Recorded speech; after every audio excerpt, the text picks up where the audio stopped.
आज मैं एक छोटी सी कहानी नहीं, ऐतिहासिक तथ्य आपको पेश करने जा रहा हूं। उससे आप खेल समझ लेंगे कि जो विश्वविद्यालयों में और देश में जो हो रहा है वो क्यों हो रहा है। रितु को तो चूंकि परमानेंट नौकरी नहीं था तो निकाल दिया, लेकिन मुझे निकाल भी नहीं पा रहे। वो गले की हड्डी जो है मैं बना हूं, निकाल भी नहीं पा रहे हैं। लेकिन निकालने के अलावा जो कुछ भी करना चाहते हैं कर सकते हैं, वो सब कर रहे हैं। और जब कोई हथियार काम नहीं कर रहा है तो आपने सुना ही होगा महिषासुर मर्दिनी की कहानी। तो हमारे खिलाफ अपनी महिला भी उतार दे रहे हैं, केस करवा रहे हैं, उसमें भी हार जा रहे हैं। उसमें भी जीते नहीं, हमसे दो बार हार जा रहा है। लेकिन रिपोर्ट भी अभी नहीं दे रहा है। पता है कि रिपोर्ट मेरे हाथ में मिलेगा तो मैं क्या करूंगा, सब जानते हैं। ये हाल है दोस्तों। पलासी की लड़ाई हुई थी सिराजुद्दौला के बीच और क्लाइव के बीच। क्लाइव ने पूरे भारत को जीत के ईस्ट इंडिया कंपनी के हवाले कर दिया था, पूरे भारत को। कभी जितना दक्षिणपंथी है, जितना कहता है अपने आप को राइट विंगर्स, संघी और ये, कभी देखे रॉबर्ट क्लाइव को कभी गाली देते हुए, नाम लेते हुए? नहीं। लेकिन लॉर्ड मैकाले जो कि आधुनिक शिक्षा की नींव रखा यहां पर, जिसने आईपीसी बनाया। आईपीसी मतलब इक्वलिटी बिफोर लॉ। एक क्राइम के लिए ब्राह्मण को भी वही सजा, शूद्र को भी वही सजा होगी, इवन अंग्रेज को भी वही सजा होगी। आजकल आईपीसी बदलने का खेल चल रहा है पार्लियामेंट में, देखा ना? तो किससे दिक्कत हो रही है इसको? वो आईपीसी से दिक्कत हो रही है। तो लॉर्ड मैकाले को ये लोग बहुत गाली देते हैं क्योंकि वो अंग्रेजी शिक्षा लाया, इक्वलिटी बिफोर लॉ लाया। डॉक्टर अंबेडकर जब गांधी से मिले, उन्होंने कहा कि आई हैव नो होमलैंड, मेरी कोई मातृभूमि नहीं है। और यह भी कहा कि कोई भी आत्मसम्मानित दलित इस देश पे गर्व नहीं करेगा। यह बात सही है, आज भी सही है। उसका कारण बता रहा हूं। एक सुपारी किलर बाबा है उधर, सुपारी अयोध्या में, उस सबका सुपारी देते रहता है? अभी बोला है कि 4 आदमी फिट किए हैं स्वामी प्रसाद मौर्य को मारने के लिए, बोला है ना? मुझे कहता है कि पेड़ में बांध के रोज 1 इंच काटेंगे। वो राजेंद्र पाल गौतम के खिलाफ बोलता है कि इसको सुपारी दे रहा है, उसमें वो सरकार, उसकी नजर वहां पर नहीं जाती है। उसके खिलाफ एक क्रिमिनल सब जो है, इसके खिलाफ नजर नहीं जाती है। लेकिन हम खाली आ भी भर दे तो तुम्हारी भावना आहत हो जाती है। तुम्हारी भावना का ठेका हमने नहीं लिया है। बोलते रहेंगे। और हम क्या बोलेंगे? हमारे से पहले फूले और डॉक्टर अंबेडकर से नया मैं क्या बोलूंगा? फिर यार से नया मैं क्या बोलूंगा? मैं नया नहीं बोल सकता। जो बोल रहे थे वही बात रिपीट कर रहा हूं, तो मुझसे भावना आहत हो जाती है। ये थोड़ा बैकग्राउंड क्यों समझाया हमने कि जिनको दिक्कत थी आईपीसी से, इक्वलिटी बिफोर लॉ से, वो आज हुकूमत में है। 30 साल से मैं कैंपस में हूं, इस कैंपस में एज ए स्टूडेंट भी रहा, अब पढ़ा भी रहा हूं। 10 साल में जो स्थिति खराब हुई है, बदतर हुई है। आप देख लीजिए, पूरा कैंपस में हर जगह घेराबंदी हो गया है। बड़े बड़े लोहे के जंगले लग रहे हैं। हम लोग पूरा पैदल घूमते थे, वाइस चांसलर साहब भी चलते चलते मिल जाते थे। हर जगह घेराबंदी हो रही है।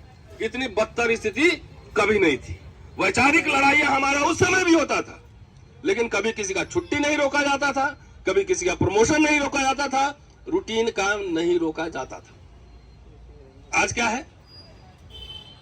अब तो प्रोफेसर की बात कह के गए। मैं तो कह रहा हूं यहाँ पे 80% प्रिंसिपल का अगर आप मार्कशीट चेक करा दो और राइटिंग चेक करा दो, 80% प्रिंसिपल जेल में जाएगा। जेल में 80%।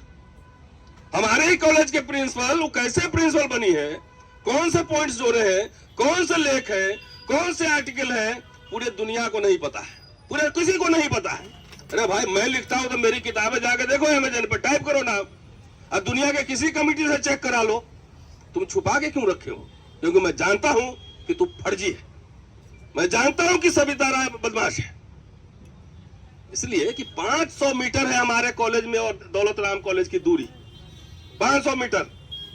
यहां पे कोई और कानून है और वहां पे कोई और कानून है। मतलब विदेश हमको लेक्चर देने जाना है तो दिल्ली पुलिस के भाई लोग को दिक्कत हो रही है। तो सुन लीजिए, इस मन से कह रहा हूं, कि न्यायालय में मुझे भरोसा है, संविधान में भी भरोसा है, सड़क पर भी भरोसा है। सड़क पे भी लड़ेंगे और जो आईओ उसमें शामिल है उसको कोर्ट से सजा भी दिलवाएंगे, चाहे सुप्रीम कोर्ट तक क्यों नहीं लड़ना पड़े, क्योंकि उनकी वजह से ये यूनिवर्सिटी वाइस चांसलर और प्रिंसिपल प्ली ले रहा है, छुट्टी भी नहीं दे रहा है पढ़ने के लिए। ये अनपढ़ों की जमात बनाना चाहता है विश्वविद्यालय। मैं 5 साल से छुट्टी मांग रहा हूं कि मुझे किताब छापना है, किताब लिखना है, एडिटिंग करना है, छुट्टी नहीं मिल रहा है। लेक्चर देने के लिए बाहर परमिशन नहीं है, प्रमोशन नहीं है। मैं जानता हूं कि यह सब घटना नहीं संकेत है कि आप मनुस्मृति को मानते हैं और आपने मनुस्मृति लागू किया हुआ है। लेकिन एक बात है टिकैत साहब, हम लोग जो आवाज उठा रहे हैं ना, ये ना समझ ले कि आवाज जा नहीं रही है। अभी हरियाणा में ही एक कोई मीना आईपीएस ऑफिसर है, अपने बॉस के खिलाफ चिट्ठी लिखा है। जम्मू में एक आईएएस ऑफिसर ने अपने बॉस के खिलाफ चिट्ठी लिखा है। अब ये विद्रोह जो है, ये संविधान बनाम मनुस्मृति की लड़ाई है। ये मनुस्मृति के खिलाफ विद्रोह शुरू हो गया है। यहाँ बैठे रहिए, चिंगारी भर गई रहे, प्रमोशन उन्होंने तो होते रहेगा, उसकी परवाह कौन कर रहा है। मुझे लिखने पढ़ने सोचने बोलने से क्यों तुम रोक सकते हो क्या? ये नहीं रोक सकते हो। अब तुम प्रोफेसर रहोगे, बाउंड्री के कॉलेज बाउंड्री के बाहर निकलोगे तो रिक्शा वाला भी नहीं जानता भाई हमारा रिक्शा वाला, ये तुम्हारी पहचान है। हम लोग चलते फिरते जहां जाते हैं, एकेडमिक सेमिनार में, पॉलिटिकल सेमिनार में, हर जगह लोग पहचान लेते हैं। तो ये अनपढ़ों की जमात बना रहा है और इसलिए दिक्कत हो रही यूनिवर्सिटी में। एक बात और मैं बताता हूं कि अब क्लासरूम का कॉम्पोजिशन बदल गया है। SC ST OBC भी सब आ रहे हैं इसमें, सब तरह के काले पीले नीले सब तरह के बच्चे दिख रहे हैं। हमारे जैसे काले भी दिख रहे हैं, टिकैत साहब जैसे गोरे बच्चे भी दिख रहे हैं। तो इनको मरोड़ जो है दिक्कत है, इनसे हो रही है कि अब ये बच्चा सब कॉलेज में आना शुरू हो गया, इनसे दिक्कत हो रही है कि अभी तो एक रतन लाल है, एक रितु सिंह है, और ये सैकड़ों की जो संख्या में जब आएंगे लोग सवाल खड़े करने। देखिए, सवाल मेरी व्यक्तिगत लड़ाई नहीं है उनसे, उनका भी व्यक्तिगत नहीं है।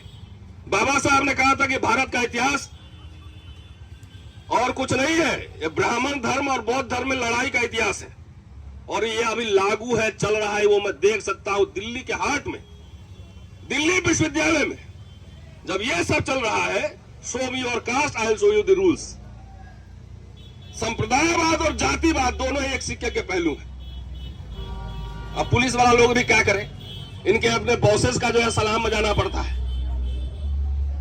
अभी एक और केस हुआ इलाहाबाद यूनिवर्सिटी में, उसमें ही भावना हाथ है। अरे अपना सुधारो ना, जिस धर्म में जिस आस्था में विश्वास करते हो, तुम्हारा पुराण ही पढ़ के बता दूंगा तो उसमें भी तुम्हारी आस्था जो है ठेस लग जाएगी। पुराण में क्या क्या लिखा है पढ़ के बताऊं, वीडियो बनाऊं? तो क्यों ये लड़ाई इसलिए हो रही है कि वो देखना चाहते हैं कि ऐसे समाज के लोग जो आए नजर झुका के रहे, सवाल न करें। आप तो ब्यूरोक्रेट रहे साहब, स्वाभिमान के साथ कोई दलित इस देश में नौकरी नहीं कर सकता है, मैं जानता हूं। हर के ऊपर एक बॉस बैठा रहता है और उसके दिमाग में जनेऊ लपेटा रहता है मनुस्मृति से।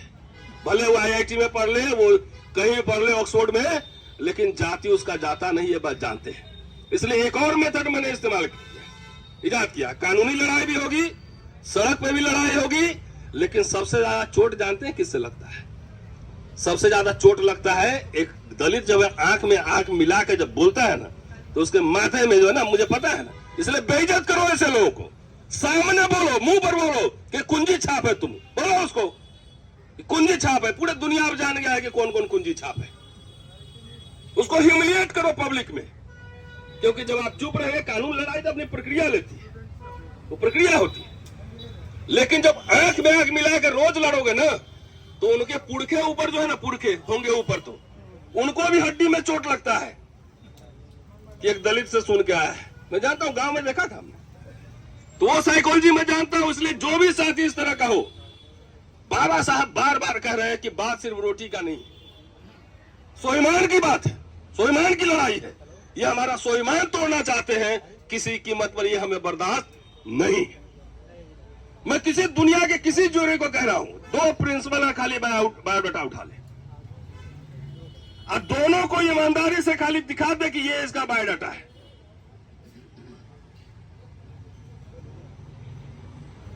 तो ऐसे ऐसे लोगों को यूनिवर्सिटी सरकार सब प्रोटेक्ट कर रहा है। अब लड़ाई अब तो नौकरी खाली नहीं, अब प्रमोशन की नहीं है। कहते हैं ना, शैतान की जो जान है वो कहां पे बैठती व्यक्ति है। तो ये सरकार सबको प्रोटेक्ट कर रही है, बीजेपी आरएसएस वाले ये लोग प्रोटेक्ट कर रहे हैं, ऐसे पुलिस वाले को, ऐसे वीसी को, ऐसे प्रिंसिपल को। अब लड़ाई तो ये सरकार उखाड़ने तक चलेगी। जब तक सरकार नहीं उखाड़ेंगे, जब तक हिलाएंगे नहीं, तब तक ये लड़ाई जारी रहेगी। इसलिए साथियों, ये लड़ाई हमारी व्यक्ति हमारे साथ जो हो रहा है, रितु के साथ जो हो रहा है, ये रतन लाल मैं हूं इसकी वजह से थोड़ी हो रहा है। ये इसलिए हो रहा है कि मैं एक खास समुदाय में पैदा हुआ हूं, इसलिए हो रहा है। ये समाज की लड़ाई है। और मैं इस मंच से अपील भी कर रहा हूं कि जितने लोग सुनेंगे, आने वाले चुनाव में भाजपा को हराओ। पहले भाजपा को हराओ। अग्निवीर लाया, सारे खेतिहर लोग ही सिपाही बनते थे ना, पुलिस में और मिलिट्री में। अब देखिए, अग्निवीर शहीद भी हुआ तो उसको शहीद को दर्जा नहीं मिल रहा है। किसान मूवमेंट के साथ ये क्या करना चाहते हैं सब लोग जान रहा है। वो खालिस्तानी है तो ये है, हम लोग बोले तो अरबन नक्सल है। तो तुम कौन है ये बता, तुम अंग्रेजों का दलाल मुखबिर। आजादी की लड़ाई में तुम्हारी क्या भूमिका थी ये बताओ। संविधान को बनाने में तुम्हारी क्या भूमिका थी ये बताओ। तो ये सर्टिफिकेट देंगे जो खुद जो है राष्ट्र विरोधी थे। कोई इनका आंदोलन का इतिहास नहीं है। जब संविधान लागू हुआ, संविधान को नहीं मानने के लिए पहले ऑर्गेनाइजर में लेख इन्होंने छापे थे, अंबेडकर का पुतले जलाए थे, और कल्याण में पूरा सीरीज छपता था गोरखपुर से। तो साथियों, ये डरने की बात नहीं है। जो डर गया समझो मर गया। डरो नहीं, लड़ो, भागो नहीं, दुनिया बदलो। तो इसलिए जब तक ये सरकार नहीं जाएगी, हर इंस्टीट्यूशन में, टिकैत साहब, छोटा रिचार्ज मोदी बैठ गया है। हर जगह छोटा रिचार्ज सब है। ये वाइस चांसलर को भी छोटा रिचार्ज करता है, उससे छोटा रिचार्ज उधर प्रिंसिपल लोग हैं। तो जब तक इनको उखाड़ेंगे नहीं सत्ता से, तब तक ये सब जानता हूं, मैं भी जानता हूं, जिस दिन सरकार बदली ये सब तुरंत कलर पेंट ऑन चेंज कर लेगा, तुरंत यही लोग चला जाएगा दूसरी तरफ। ऐसे लोगों को आइडेंटिफाई करने की जरूरत है। हम लोग आइडेंटिफाई कर रहे हैं, इसलिए लड़ाई चलती रहेगी। ये लड़ाई चलेगी। लेकिन एक बात है, जितने साथी से कह रहा हूं, अत्याचार करें ना तो बेइज्जत जरूर करना, मुंह पे जरूर बोलना। मुंह पे बोलने से जो है ना बहुत मजा आता है। चेहरे का रिएक्शन देखोगे ना, मुझे बहुत तृप्ति होती है। अच्छा लगा ना? शुक्रिया, थैंक यू।